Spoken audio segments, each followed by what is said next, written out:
Olá! Hoje teremos o prazer de receber dois médicos com trajetórias longas, sólidas e dedicadas ao cuidado humano. A doutora Amália Pelserman é cardiologista formada pela Unifesp, com especialização, mestrado e anos de experiência na área pública, na assistência e na formação de novos médicos. Com os estudos adicionais em geriatria e humanidades, ela traz uma visão ampla e sensível da medicina. Já o Dr. Laércio Motorim, oftalmologista formado pela Faculdade de Medicina do ABC, também possui muita experiência em instituições públicas e no atendimento clínico. Ele atua não apenas na oftalmologia tradicional, mas também na medicina integrativa, unindo diferentes abordagens para o bem-estar do paciente. Fiquem até o final, que hoje o papo vai ser incrível. Tem um conceito novo em relação médico-paciente que chama, eu vou ler o conceito, gaslighting, que é ele se traduz em prática não humanizada. É uma prática não humanizada. Gaslighting é uma forma de abuso psicológico e manipulação que leva a pessoa a duvidar da própria memória, percepção e sanidade mental. Esse termo vem do filme Gaslight, de 1944, em que um marido manipula a esposa para que ela pense que está enlouquecendo. Na analogia com pacientes, eles acabam duvidando dos seus próprios sintomas, e isso acaba atrasando o diagnóstico e o tratamento das doenças. Eu tenho até um exemplo disso, uma paciente que vinha se queixando, não comigo, um caso que até apareceu numa reunião de cardiologia, e por isso que eu pesquei esse termo, fui estudar e pesquei esse termo. Aí, ela estava sentindo dor, uma paciente nova, 40 e poucos anos, sentindo dor no peito. Ah, mas é que mulher sempre se queixa de dor no peito. Esse era o conceito lá no pronto-socorro. Aí, mas ela vinha repetindo a história, ela era hipertensa e vinha repetindo a história de dor. Ah, uma precordialgia. Ah, não, mas essa precordialgia é incaracterística, não é nada, deixa. Bom, aí um dia ela deu entrada. Sim, e mandaram para o psiquiatra. Não, isso é caso de psiquiatria. Mas um dia ela chegou no pronto-socorro, ela que era hipertensa, chegou com a pressão baixa, com falta de ar, com intensa dor no peito e foi levada para o cateterismo de urgência. Vamos ver, né? Tudo entupido. Ela precisou fazer uma cirurgia de revascularização miocárdica, atrasou o diagnóstico, atrasou o tratamento e ela podia ter morrido. Ela não morreu, mas quantas já morreram? Sabe? Então, disso que foi cunhado esse termo gaslighting. Outro termo que se assemelha a isso é a síndrome de Entel. A síndrome de Entel é o seguinte: é uma desigualdade no diagnóstico e tratamento da saúde cardiovascular nas mulheres, devido à mesma situação, a não valorização e não compreensão dos seus sintomas em relação aos homens. Esse é mais discriminativo ainda, é da mulher em relação ao homem. O gaslighting acontece com homens também, mas a síndrome de Entel é mais relacionada a mulheres. Aí ainda tem a ver com a atriz Barbara Streisand? Sim, baseia-se no filme Entel, de 1983, onde Barbara Streisand interpreta uma jovem que deseja se aprofundar no estudo da religião judaica, que só é permitida aos homens. Então ela teve que se vestir de homem, fingir voz de homem, até fingir que estava interessada num rapaz, né? Assim, para poder entrar no mundo dos homens. E essa discriminação levou a cunhar esse nome, síndrome de Entel, onde você não acredita que a mulher está sentindo isso, que é igual ao homem. A mulher sente a mesma coisa que o homem, é o ser humano. Então, são interessantes esses novos conceitos que não existiam antes. Que interessante, legal, né? Não, ela teve que se mostrar interessada pela irmã de um que estava, não é por homem. Não por homem, pela mulher, isso. Ela se disfarçou de homem e a irmã de um que veio visitá-lo se interessou por ela, que era ele. Então ela teve que fingir que estava interessada, mas como ela era religiosa, ela não podia beijar, não podia fazer nada, era isso. Ela mesmo. Uau, que interessante. Essa é muito boa. Os doutores falaram bastante sobre a relação médico-paciente nessa situação. O que isso representa para vocês? Olha, eu acho que a relação médico-paciente é um pilar muito importante na cura do paciente. Eu acho assim fundamental. É algo lógico, quando você se forma, você procura dentro da tua especialidade saber o máximo possível dentro da tua especialidade, como tratar as doenças, como os exames necessários, tudo que é importante para a cura daquele paciente do ponto de vista do teu conhecimento técnico, das patologias e de tudo, ou as cirurgias também. Mas você muitas vezes, com o tempo, eu fui percebendo com a homeopatia e com a medicina integrativa, o quanto que era fundamental você se relacionar bem com o seu paciente. Sabe assim, você ter uma escuta boa, você realmente está muito presente na hora que o paciente está falando sobre seu problema, porque o paciente, ele precisa muito da tua atenção. Porque quem é o paciente? O paciente é uma criança medrosa, assustada, que vem pedir socorro, vem pedir ajuda, porque ele não sabe o que ele tem e o que pode acontecer com a vida dele e com a saúde dele. Então, e até aquelas pessoas que vêm todas armadas, assim, aqueles grandes empresários, tipo, não, eu sou self-made man, tipo assim, eles desabam, eles perdem aquela onipotência, aquela sensação de pode deixar comigo. Por quê? Porque eles ficam muito mais fragilizados. E quando você olha para o paciente com esse olhar, você cria uma empatia com esse paciente que faz com que ele comece a falar um pouco mais de si. E na medida que ele começa a falar mais de si, ele fala do que realmente está acontecendo com ele. Muitas vezes, eu brincava, eu chegava em casa e falava assim, puxa, olha, hoje, eu comentava com a minha esposa, falava assim, puxa vida, hoje o paciente chorou no consultório. E ela falou, mas parece que todo mundo está chorando. Por quê? Porque quando você consegue chegar na intimidade do paciente e ele desvenda coisas que ele nunca, muitas vezes falou, não que ele precisa revelar nenhum grande segredo, ele cria-se um vínculo e olha, eu vou te dizer, muitas vezes não precisa nem de medicamento, pode ser até um efeito meio placebo, sabe assim, do paciente sair. Por quê? Porque você olhou para o paciente com aquele olhar de que, puxa, o médico está me entendendo. E eu acho que isso daqui é um coadjuvante muito importante na cura do paciente, sabe? Eu acho que isso ajuda muito, né? Pesa na melhora do paciente, com certeza. Para a doutora também. Sim, com certeza. Quando você se envolve com o paciente, que ele acaba falando coisas, às vezes, que não tem nada a ver com a doença, estou devendo não sei aonde, isso daí está me atribulando. Às vezes, isso só de falar, ele coloca o problema à tona, traz o problema à tona. Eu falo, acho que é isso que está me deixando assim, nervoso, com dor. Às vezes a pessoa não relaxa, então tem dores. Nossa, deve ser isso mesmo. Ele mesmo chega à conclusão do próprio problema, quando ele se abre. Então é bem interessante. Porque a gente como médico, a gente se torna muitas vezes lógico e estatístico, preocupado muitas vezes mais com a doença, de querer curar a doença pela sintomatologia trazida, e muitos médicos, muitas vezes, eles não entram em contato com as suas próprias emoções, com os seus próprios sentimentos, e isso muitas vezes pode até prejudicar o vínculo nessa relação, porque eles próprios não se trabalharam.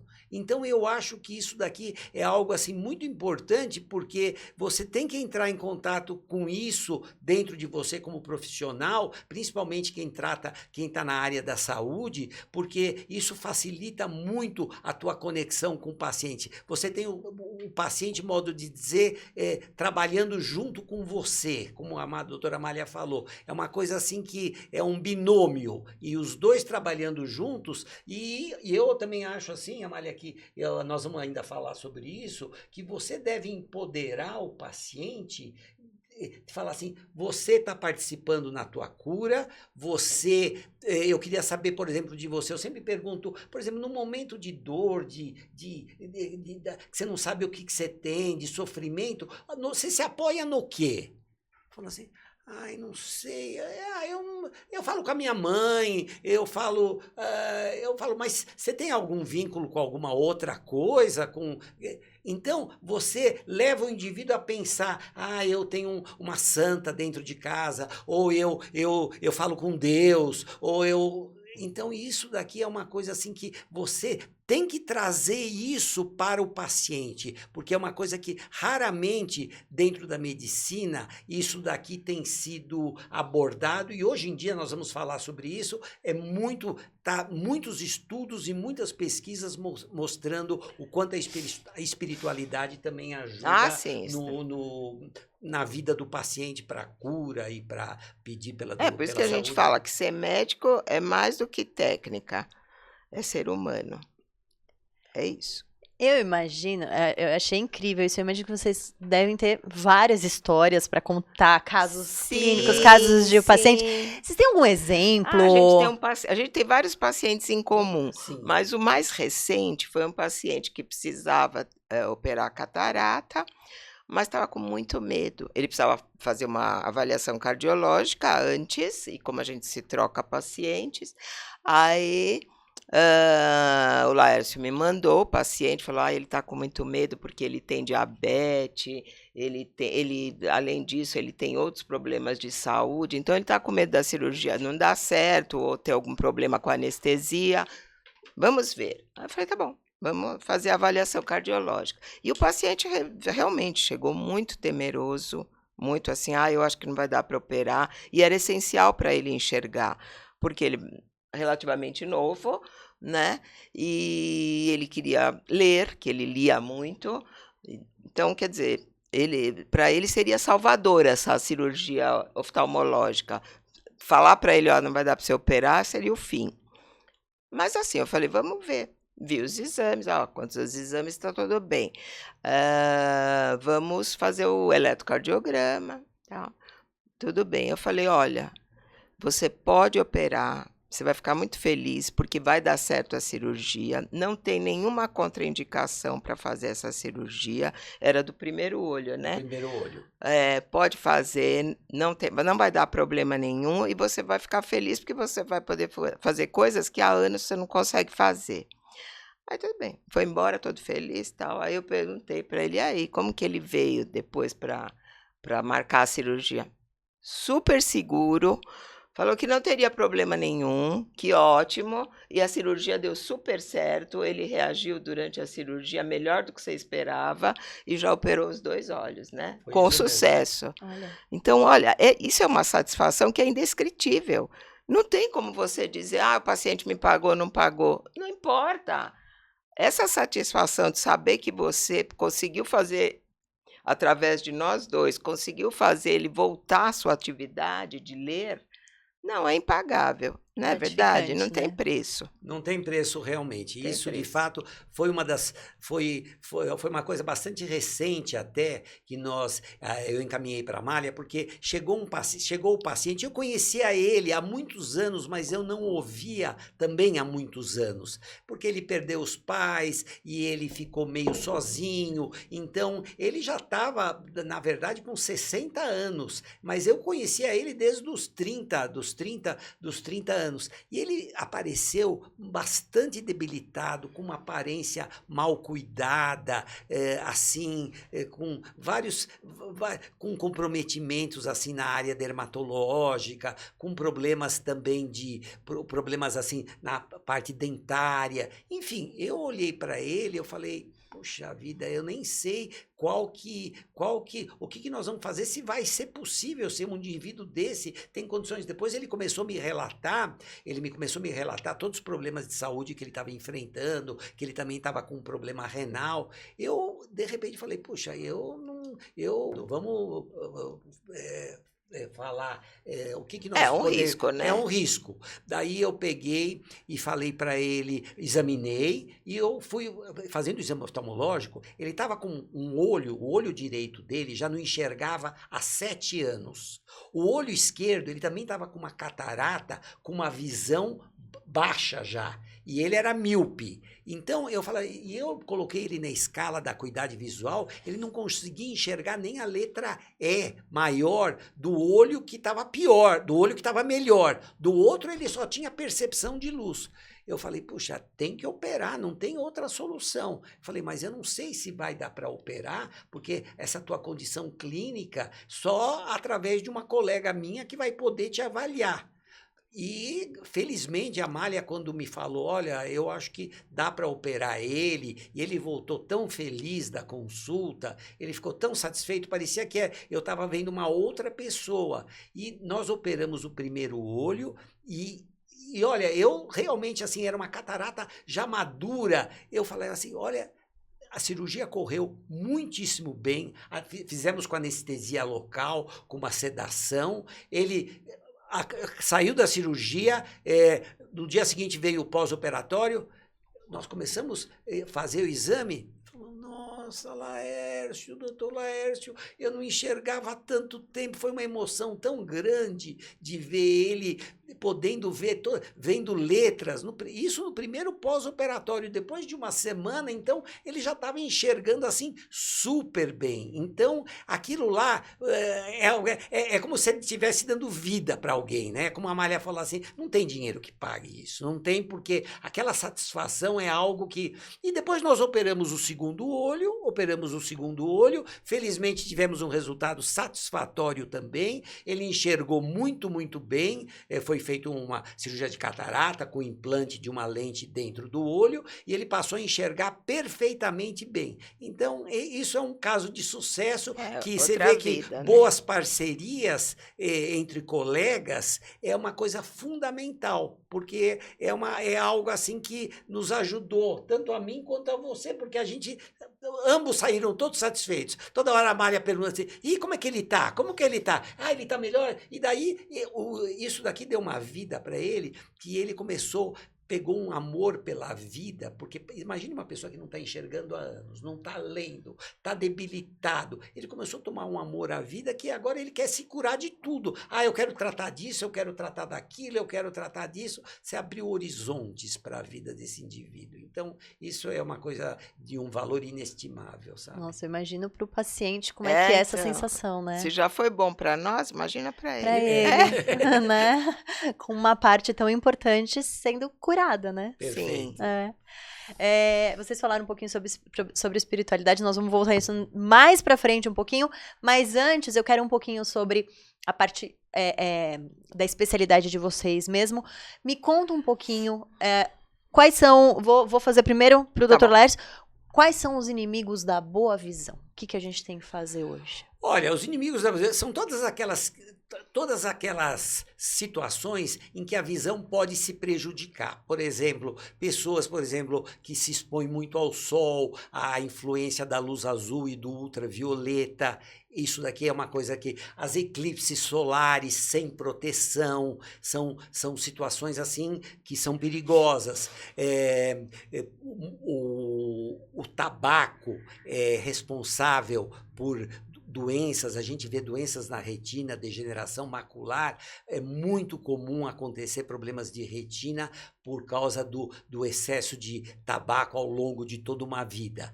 Hoje em dia, com a síndrome da visão do computador, aquelas pessoas que a maior parte das pessoas... Com o que você trabalha? Ah, eu trabalho no computador. Eu fico, doutor, o dia inteiro no computador, eu fico horas a fio, meu olho está secando, toda hora eu não sei o que fazer. Por quê? Porque o indivíduo fica horas e horas na frente do computador, os olhos, ele está o tempo todo tentando... existe uma tensão ocular para ele focar as coisas e ter uma visão nítida daquilo que ele vê. Esse cansaço que ocorre, não só no computador, mas como no próprio celular também, você acaba, no final do dia, muitas vezes está com a visão embaçada, dor de cabeça, olhos olhos assim que estão secos, estão te incomodando. Então, eu vou tentar dar algumas dicas práticas que poderiam muitas vezes ajudar. Hoje, normalmente você fala assim, coloca um monitor bem na altura dos olhos, numa distância de 50 centímetros, procura observar todas as condições ambientais. Hoje chama ergonomia, assim, que você tenta ver, por exemplo, a luz do ambiente, tem uma luz boa, tem muito reflexo, o ar-condicionado fica ligado o dia inteiro, como é que você fica, a posição que você está sentado é uma posição confortável, muitas vezes você tem que mudar até a posição do monitor para que não haja os reflexos. Eu particularmente, eu dou alguns exercícios oculares que eu sempre dentro de uma área que eu busquei uma amplitude de conhecimentos, uma área que é muito controvertida dentro da própria especialidade de oftalmologia, porque os caras falam, mas você põe atenção nisso? Certos exercícios oculares que foram desenvolvidos através de um método Bates.